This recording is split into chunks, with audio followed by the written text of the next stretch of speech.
We begin with a life or death issue that absolutely doesn't have to be. And it's not even the first time we've talked about this. 25 years ago, health officials declared the measles eradicated in the U.S., thanks in large part to redoubled efforts to vaccinate our kids. Well, now it is back in a big way and causing some serious problems to our south.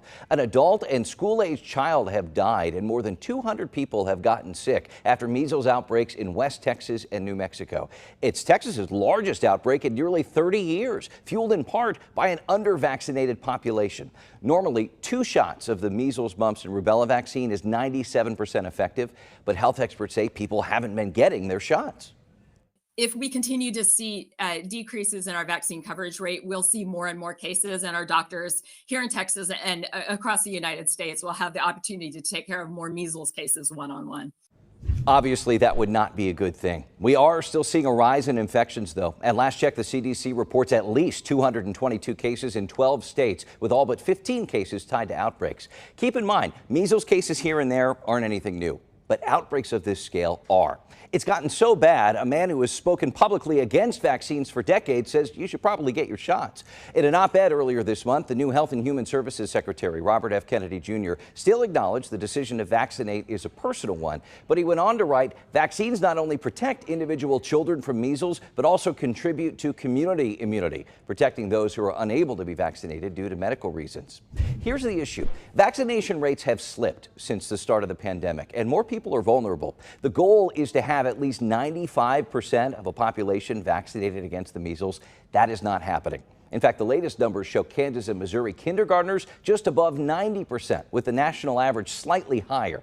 Health experts stress being vaccinated is the key to keeping people healthy. The only way to stop an outbreak of measles is to prevent infections. Doctors also point out a surge in misinformation surrounding vaccines has also led to fewer people getting their shots, which in turn can lead to an outbreak.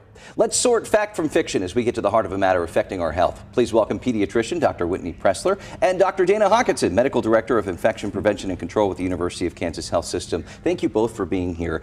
First off, let's discuss how contagious the measles can be, especially if you're not vaccinated. Yeah, I think we have to remember that measles is one of the most contagious infectious diseases that we know of.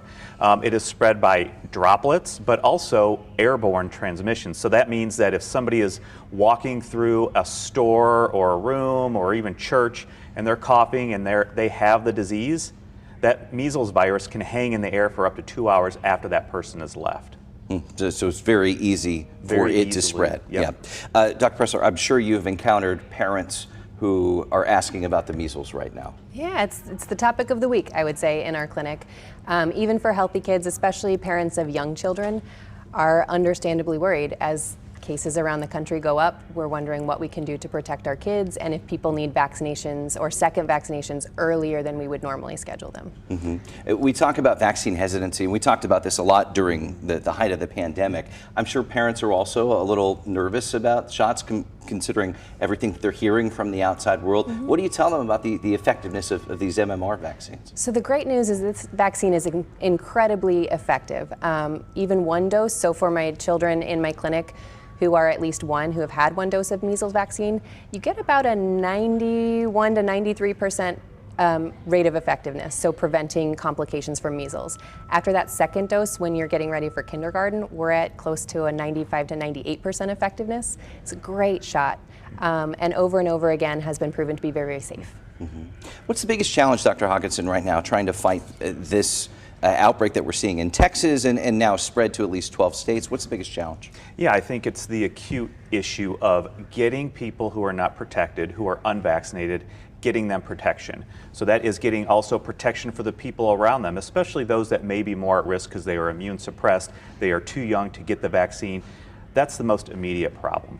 The next thing is combating the misinformation that is out there that we have seen being stoked and increased in the last few years. Misinformation about medical and public health information, about science information, and then also combating trust or mistrust of public health and medical physicians and workers. Right, and that really starts in the practice, well, right? Just trying to tell them, hey, this is what you might see on TV or hear out in the world, but this vaccine is safe and effective.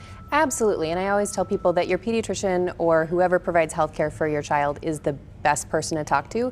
You have a long-standing relationship with them, and if you hear things on television, you read things on social media, you get information from wherever, and if it gives you that pause, talk to your pediatrician about it, and they'll help you sort out the misinformation from the fact. You know, for years now, as you guys said, vaccinating against the measles has been kind of a two-dose process. If I'm an adult who maybe got their shot decades ago or not quite sure if I got that second shot, what do I need to be doing right now? Yeah, so if you did get vaccinated decades ago, as you said, and you have received 2 doses, you are protected. Again, as we heard, up to 98% protection against the disease. If you are unsure, then certainly try to find your vaccine records. If you're unable to find your vaccine records, you should talk to your physician if you can. Discuss what to do next. There is a test that you can get called serology where you look at the amount of protection you have. It's just an antibody test. You can order that. And then certainly if you are unsure and you don't have risk factors of immunosuppression, then it's certainly okay to get another dose of the vaccine for protection. Okay. We mentioned the lower vaccination rates among kindergartners in Kansas and Missouri a minute ago. What should parents be looking for as far as signs of measles, and then how do you treat it? What should they do? It's a great question. The signs of measles, the most common ones are cough and a rash, which unfortunately are really common symptoms that you have with lots of different viruses. So I tell people if it feels like your child is very sick with a cough, rash, and fever, call your pediatrician. If you think they may have been exposed to measles, we would love to have a heads up when you make that phone call so that we can get you into a room alone so you're not exposing potentially other people in the waiting room. We will run a test for measles if we think that it's a measles case and kind of go from there. The treatment, unfortunately, there's no specific treatment that's going to fix or cure the measles. It's what we call supportive care, which means whatever symptoms you have, those are the symptoms that we aim to treat until you get better. Right, so vaccination would help prevent a lot of those issues. Preventing getting sick in the first place would be my best recommendation. All right, we'll leave it there. Dr. Whitney Pressler, Dr. Dana Hawkinson, thank you so much for your insight. KMBC 9 News is keeping you safe as we watch the spread of viruses in our area. Look for updates and ways to protect you and your family on air and online at KMBC.com.